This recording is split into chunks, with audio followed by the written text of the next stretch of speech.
एक दार्शनिक अपने एक शिष्य के साथ कहीं से गुजर रहा था। चलते चलते वे एक खेत के पास पहुंचे।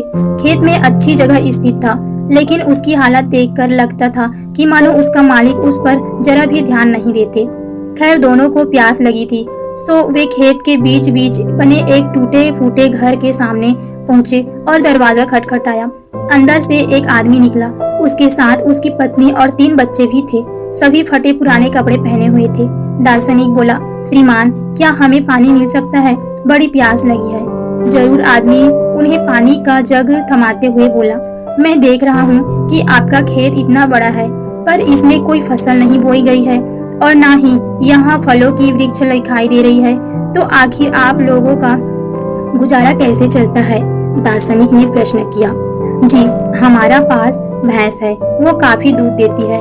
उसे पास के गांव में बेचकर कुछ पैसे मिल जाते हैं और बचे हुए दूध का सेवन कर हमारा गुजारा चल जाता है, आदमी ने समझाया। दार्शनिक और शिष्य आगे बढ़ने होते हुए भी तभी आदमी बोला, शाम काफी हो गई, आप लोग चाहे तो आज रात यही रुक जाए। दोनों रुकने को तैयार हो गए। आधी रात के करीब जब सभी गहरी नींद में सो रहे थे, तब दार्शनिक ने शिष्य को उठाया और बोला, चलो, हमें भी अभी यहाँ से चलना चाहिए और चलने से पहले हम उस आदमी की भैंस को चट्टान से गिराकर मार डालेंगे। शिष्य को अपने गुरु की बात पर यकीन नहीं हो रहा था कि वो उनकी बात काट भी नहीं सकता था। दोनों भैंस को मारकर रातों रात गायब हो गए। यह घटना शिष्य के जेहन में बैठ गई और करीब 10 साल बाद जब वो एक सफल उद्यमी बन गया, तो उसने सोचा, क्यों ना अपनी गलती का पश्चाताप करने के लिए एक बार फिर उसी आदमी से मिल जाए और उसकी आर्थिक मदद की जाए।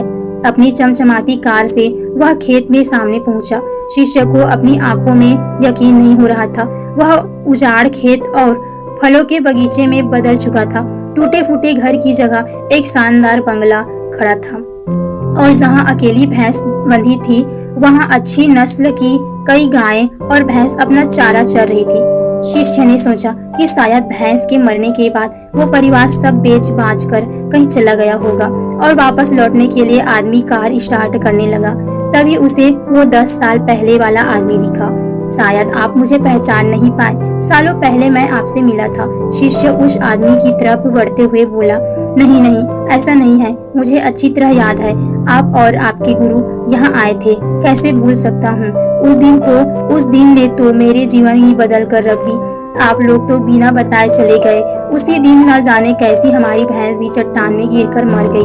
कुछ दिन तो समझ ही नहीं आया क्या करे, पर जीने के लिए कुछ तो करना था, तो लकड़ियां काट कर बेचने लगे। उससे कुछ पैसे हुए तो खेत में बुआई कर दी। सौभाग्य से फसल अच्छी निकली तो बेचने पर पैसे मिले।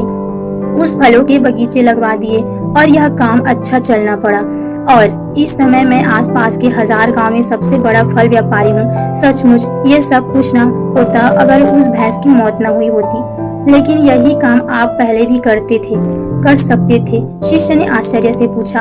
आदमी बोला, बिल्कुल कर सकता था, पर तब जिंदगी बिना उतनी मेहनत के आराम से चल रही थी।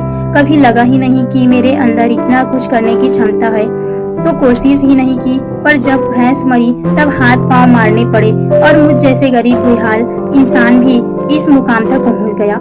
आज अपना शिष्य और गुरु उसे उस निर्देश का असली मतलब समझा चुका था और बिना किसी पश्चाताप के वापस लौट कर रहा था।